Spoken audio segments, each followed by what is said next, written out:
Bonsoir à tous, bienvenue dans votre émission Votre projet pour la Réunion. L'année commence, l'année 2024 commence, j'espère qu'elle a bien commencé pour vous. En tout cas, je voulais, avec Guy Roger, bonsoir Guy Bonsoir, Gismi. Roger, lui poser la question, comment bien commencer une année entre des habitudes, des traditions, des des choses qu'on s'invente. On n'arrête pas d'inventer des choses pour se donner bonne conscience et pour bien partir. C'est quoi bien commencer une nouvelle année? Ou plutôt, est-ce que c'est juste une suite qu'il faut avoir où on se dit l'année commence, on peut partir sur de nouvelles bases? En fait, on cherche tous quelque chose de merveilleux à vivre. On a tous cette envie d'être heureux. Tout le monde. Gismi, on ne va pas se lever le matin en disant je veux vivre dans le mal-être. Non? Ouais. Donc tout le monde veut ça.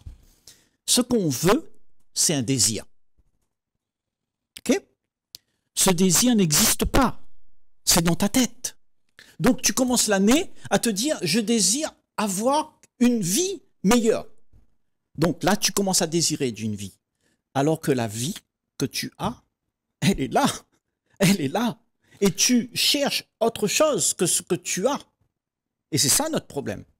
Si on prend, on va faire, je vais être un petit peu, j'allais dire extrême. Si on prend il y a 150 000 ans, dans les grottes, quand les gens vivaient. Euh, pour remonter à l'époque néandertale, il faut remonter à 400 000 ans. D'accord. D'accord. C'est ce qu'on a retrouvé plus ou moins à Cologne, un homme du néandertal. La question, c'est, on avait, je dirais, il fallait manger, boire, dormir. C'était les activités de l'être humain à ce moment-là. Il n'y avait pas d'avoir un smartphone, de regarder la télé, d'aller jouer à l'hippisme. On avait, c'était d'aller chercher à bouffer. C'est ça. C'était essentiel. Aujourd'hui, j'allais dire 150 000 ans après, on a tellement d'activités, on a tellement de besoins, de désirs, on veut toujours ce qu'on n'a pas. Et finalement, on se disait qu'aujourd'hui, on est des civilisés, on est des gens qui a beaucoup évolué. Dans la réalité, est-ce qu'on a vraiment évolué? Peut-être on a évolué technologiquement. On a fait des choses extraordinaires. On a fait des armes sophistiquées. Avant, comme tu dis, dans ces temps-là, qu'est-ce qu'on avait comme arme pour se protéger du crocodile ou bien du lion qui venait? Eh ben, c'est une flèche avec un petit morceau de pied à pointu, ouais, là, caillou. et puis du silex, et puis Ouais. on se bagarrait comme ça. On a évolué. On est devenu civilisé. Aujourd'hui, on appuie sur un bouton. Mhm. OK? Est-ce qu'on a évolué? À ce moment-là, est-ce qu'on a évolué? Ça veut dire qu'on est resté mesquin, on est resté peureux, on est resté dans nos désirs, on est resté tout le temps de la même manière pour pouvoir avoir un mieux-être, un demain qui sera mieux. Alors que demain, ça n'existe pas maintenant. Mais nous en avons fait quelque chose d'extraordinaire de ce demain. Et nous avons oublié de manger, dormir et se vêtir. Tu comprends? Donc demain, pour nous, c'est devenu très important. Et tout le demain, c'est sophistiqué. Et plus personne ne comprend. Et surtout, quand on regarde, on va jeter un œil sur les 10 000 ans qui viennent de se dérouler. C'est un petit peu le début de l'époque du néolithique, Oui. il y a 10 000 ans, à aujourd'hui. Qu'est-ce qu'on s'est inventé comme des choses à manger? L'alimentation a beaucoup évolué. On a cessé de trouver la meilleure alimentation. On a voulu aller de plus en plus vite. Il y a eu, il y a eu la charrette, il y a eu la voiture, le train, l'avion, le fusée. On a à chaque fois essayé de trouver un moyen d'aller de plus en plus vite, de croire qu'on maîtrise le temps, Mhm. qu'on maîtrise le, la matière, Mhm. mais finalement, on s'est rendu compte que la seule chose qu'on ne maîtrise pas, c'est la vie. C'est ça. Parce que tu vois ce que ces gens ont fait avant. Toi, tu en es le résultat. Ça veut dire que tu viens de là-bas. C'est-à-dire toute la race humaine avant nous, aujourd'hui, nous sommes là. Ouais. La planète entière, c'est ce que nous sommes aujourd'hui, après des millions d'années. Mhm. Aujourd'hui, tu es cela. Et tout ce qui a été avant, ce sont des choses, ce sont des histoires. On s'est fait des mémoires. On a réitéré toutes ces mémoires, les références qu'on a. Eh bien, on a donné ça à nos générations. Et c'est comme ça que la génération suivante a évolué. Elle a copié sur ce qui a été fait. On a amélioré ce qui a été fait et on l'a envoyé dans l'espoir pour avoir mieux. Mais là, tu ne vis pas la vie. C'est pas la vie, ça. Tu vis l'histoire et tu t'es identifié à une histoire que tu voudrais que ce soit continuel. Donc, tu emmènes le passé avec toi et tu veux le faire exister encore. Mais le passé, ça n'existe pas. On dit que le passé est le meilleur présent pour l'avenir. Oui, certainement. Mais le problème, c'est que on s'attache à ce passé. Donc, on répète demain pareil qu'aujourd'hui. Si tu n'as pas changé aujourd'hui, là, maintenant, si tu n'as pas compris ça, eh ben, tu vas continuer pareil. Dis Roger, je vais mettre les pieds dans le plat. Vas-y. Et c'est malheureusement le cas de le dire. Le fameux pâté créole de début de janvier avec le petit verre de liqueur. J'allais dire, le frangipane pour la fête des rois. C'est des choses qu'on le veuille ou pas, mais il y a des moments, cette vie matérielle, cette vie un peu illusoire, mais ça a un côté qui est plaisant. Très bien, oui. Ce plaisant-là, justement, c'est peut-être ça, notre grand souci, parce qu'on en voudra encore. Toujours. Demain matin, j'ai senti que c'était bon, j'ai goûté, j'ai dit, ça c'est bon, et demain matin, je cherche encore. Oui. Et on s'attache à ce qui nous donne du réconfort, à ce qui nous donne du bien-être. On s'attache à tout. Et on le répète. Et on ne sait pas qu'est-ce qui est neuf. On n'a jamais vu le neuf. Et mieux encore, et je le regarde aujourd'hui avec le smartphone. Je veux dire, aujourd'hui, l'être humain a un organe de plus. C'est ce smartphone. Oui. Et c'est une extension de lui-même. Oui, tout à fait. C'est devenu une extension de lui-même. Et comment aujourd'hui se poser la question, c'est se dire, mais c'est drôle, qu'est-ce qu'on est devenu finalement? On est devenu des bouts de machine qui nous donnent l'impression de tenir le monde, de voir la vie dans son ensemble et de se dire que on maîtrise, on décide, alors que entre nous, on ne maîtrise rien. Bien et sûr. ce n'est pas nous qui décidons, c'est la vie qui décide. Oui, et pourquoi on peut croire à une telle chose? Qu'est-ce qui nous est arrivé à nous, les humains, qui a fait que nous croyons en ça? C'est quoi? Qu'est-ce qu'on en est arrivé à être devenu là maintenant pour croire qu'on peut maîtriser la vie? Parce qu'on ne fait plus confiance en la vie, là. On fait confiance en ce qu'on veut. Oui. On fait confiance en ce que je peux mettre en place. Et donc, la vie, c'est toute une succession de propositions qu'on prend, on se propose à soi-même, parce qu'on a le passé, on prend dans le passé et on se propose à soi-même ce passé dans le futur. Quand on prend une résolution, on n'a fait rien. On prend une résolution, on prend une décision par rapport au passé. Même si on ne veut plus rester dans le passé, on veut aller de l'avant. La résolution qu'on prend, c'est pour demain.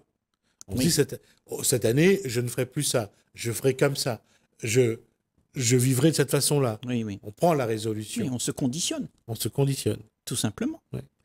Mais maintenant, pourquoi tu voudrais... Tu sais, ce que je voulais dire, c'est que c'est utile, le passé. Ne mettons pas tout dans le même panier. Parce que le passé, ça t'apprend. Parce que, tu sais, quand tu joues du piano, si tu apprends les notes, tu dois t'en rappeler pour pouvoir jouer demain matin. OK? Donc, tu t'améliores.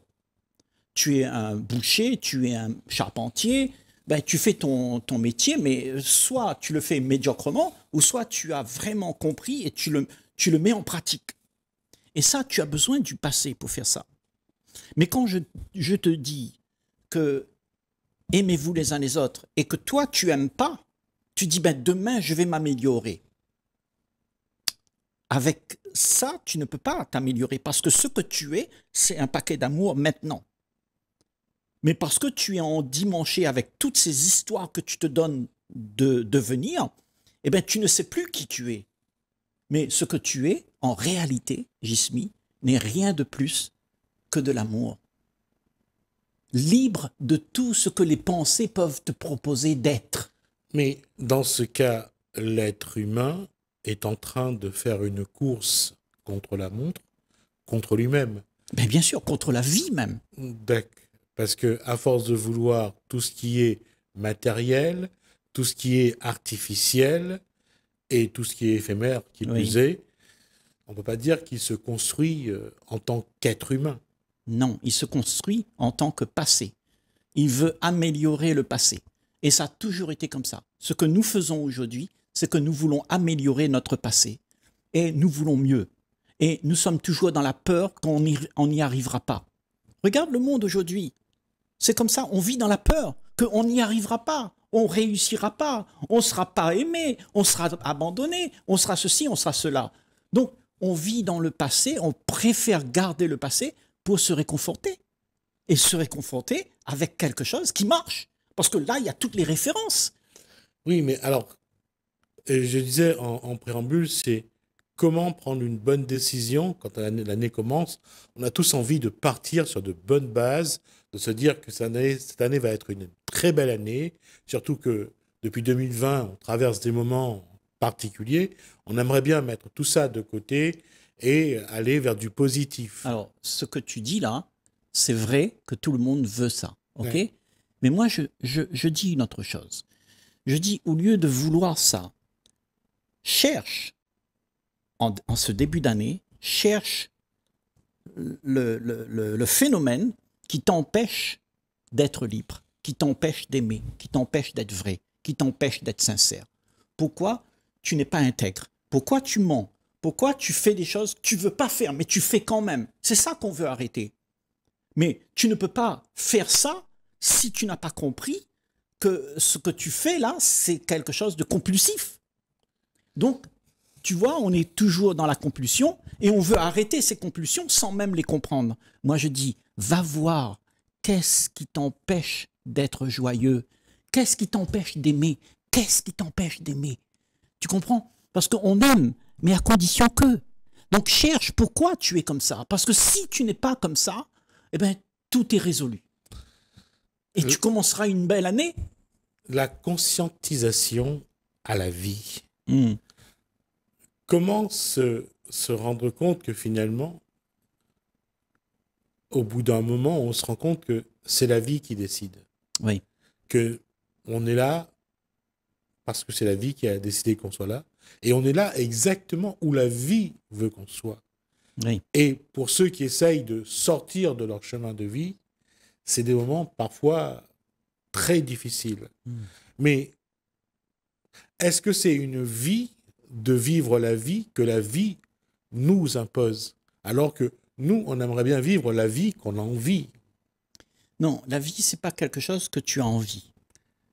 La vie, elle s'exprime à travers toi quand tu ne veux plus rien. À partir du moment où tu ne veux plus rien, c'est-à-dire que tu n'es plus dans l'illusion, parce que vouloir, ça veut dire que ta pensée, elle fonctionne et tu voudrais faire de ta vie une vie. Si tu n'abandonnes pas cette vie, ça veut dire que tu laisses mourir ce que tu veux. Ce que tu veux doit mourir. Et si ça ne meurt pas, ben ça continue pareil. Et là, c'est tout le problème de l'humanité, c'est qu'on ne veut pas lâcher ses privilèges. Alors que ces privilèges, qu'est-ce qu'ils te donnent? Ils te donnent une garantie que tu es quelqu'un. Hein? Parce que le monde t'a dit comment tu devrais être. Il a dit tu devrais être gentil, tu devrais être grand, fort, riche, et puis avoir une belle maison, une voiture et tout ça. Et tout ça, c'est ce qu'on t'a foutu dans le crâne. C'est la répétition de décennies et décennies pour t'expliquer comment tu devrais te comporter. Et aujourd'hui, tu ne sais plus qui tu es. Tu sais seulement ce que tu voudrais être. Donc sortir de ça, c'est quelque chose d'extraordinaire. Si tu peux comprendre que tu es pris dans ce jeu-là, alors il y a quelque chose, tu sais, la vie alors va être là. Et tu vas faire confiance en cette vie-là. Et tu vas comprendre que cette vie-là, c'est toi-même. Tu es la vie. Laisse la vie être. Laisse s'exprimer à travers toi l'amour, la joie, la paix. Mais qu'est-ce que tu laisses passer à travers toi? Toutes tes peurs, tes angoisses et tout ce que tu sais. Et bien, c'est pour ça que ça ne va pas. Parce qu'on n'a pas de contact avec... La vie n'a pas de contact avec autour de nous. On s'empêche d'être ensemble, de s'aimer. Chacun se retire dans son parce que bulle. la vie a une posture, c'est le chemin de vie, et que l'individu veut prendre un autre chemin, veut aller vers du matériel, de ce qui est agréable, de bonnes émotions. Eh ben, là, il va y avoir à un moment donné conflit. Bien sûr. Mais est-ce que l'individu, comme on le connaît, toi et moi, hein, le Réunionnais, le Chinois, tout ça, c'est pas quelque chose qu'on s'est donné d'être? Parce que ça n'existe pas, cet individu-là. On peut le croire. On peut croire que moi, je suis américain, je suis riche, je suis fort, je suis tout ça. Mais ça, c'est juste une apparence. Oui. Donc, l'individu, quelque part, c'est une invention de l'homme pour pouvoir exister dans un monde. Oui, mais c'est ça qui fait, j'allais dire, force de loi, entre guillemets, aujourd'hui. C'est l'apparence, c'est ce qu'on a sur son compte en banque, c'est ce qu'on a dans sa belle maison ou sa modeste maison. C'est ça qui aujourd'hui... On nous a bien formaté, oui. Voilà, c'est exactement Donc, ça. C'est que, j'allais dire, si on regarde la réalité aujourd'hui, le monde a construit j'allais dire, une image qui permet à l'individu de s'illusionner. D'exister à travers l'image, oui, c'est ça. C'est-à-dire, on invente un soi qui n'est pas vrai, qui est représenté par l'image. Tu sais, dans notre société, on se met des petits crocodiles ici et puis on dit « Oh, je suis quelqu'un ». C'est de l'apparence.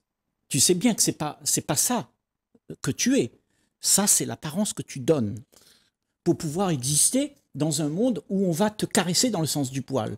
Parce que tu as réussi et tout le monde veut réussir. Tout le monde veut de ça. Tout le monde veut de l'éphémère. Tout le monde veut du contentement immédiat. Tout le monde veut ça. Alors que la vie, c'est pas ça. La vie te dit, regarde les choses, vis les choses, attends, prends ton temps, vis ce qu'il y a à vivre. Et puis tu verras que derrière tout ça, il y a quelque chose qui est indestructible. Mais nous ne voulons pas passer par là. Parce que nous avons peur de vivre la souffrance, de vivre la vie comme elle est. Et c'est ça, la vie, elle te demande de l'accueillir comme elle est, pas comme tu voudrais. Ce que tu voudrais ne peut pas être accueilli, ne peut pas être pris pour quelque chose de vrai. Il y a quand même un élément là-dedans qui reste à poser, c'est l'individu ne sait pas ce que la vie lui propose. Non, il ne sait pas. Par contre, ce qu'il sait, l'individu, c'est qu'il est tout le temps dérangé, il est tout le temps en souffrance et il est tout le temps en train de voir s'il n'y a pas quelque chose pour qu'il puisse s'égayer. Donc, il est constamment dans la recherche de l'égaiement. Et il ne fait que ça. Et quand tu ne fais comme ça, tu es trop occupé pour savoir qui tu es, qu'est-ce que c'est la vie. Je me dis souvent, j'allais dire qu'on ne nous a pas éduqués comme il fallait. On ne nous a pas éduqués à regarder la vie comme elle est. On ne nous a pas éduqués à prendre la vie comme elle est. Oui. On nous a éduqués à essayer de créer un monde artificiel, c'est ça, illusoire, parce que c'est plus facile. Contentement tout de suite, immédiat. Ouais. Café instantané, chocolat instantané, tout ça. C'est ce qu'on veut. Aujourd'hui, les machines font le café, le thé, tout. C'est ça. Et ça, c'est quelque chose d'extraordinaire. Comment l'être humain aujourd'hui peut se détacher de sa vie illusoire et artificielle pour voir sa vraie vie. Alors, tu vois, Gismi, comment se détacher? C'est peut-être là le plus gros problème de l'homme. Et c'est la chose la plus difficile qui soit donnée à un être humain aujourd'hui sur la planète Terre. Se détacher de ce que tu aimes, qui veut entendre ça? Qui veut entendre ce qu'on est en train de dire? Très peu de gens. Pour entendre ça, il faut que tu arrives au bout du rouleau. Il faut que tu aies gagné des coups de cogne dans la vie. Il faut que tu comprends c'est quoi vivre la souffrance. Vivre des choses que tu ne veux pas vivre. Il faut que tu comprennes ça. Mais si tu es tout le temps en train de te protéger, jamais tu vas comprendre ça. Et le monde continue comme ça depuis combien de temps? Depuis des millions d'années, c'est comme ça. Ok? Aujourd'hui, toi et moi, on en parle là. Mais justement, le fait d'en parler, ben, ça nous permet à nous, tu vois, de regarder les choses avec un niveau un peu plus large, tu vois. Et peut-être que celui qui n'est pas arrivé au bout du rouleau, eh ben, il va dire oui, c'est ça, c'est ça. Mais on n'est pas là pour sauver personne. Mais c'est la personne qui va comprendre, qui va se sauver lui-même. Donc, la compréhension vient en premier.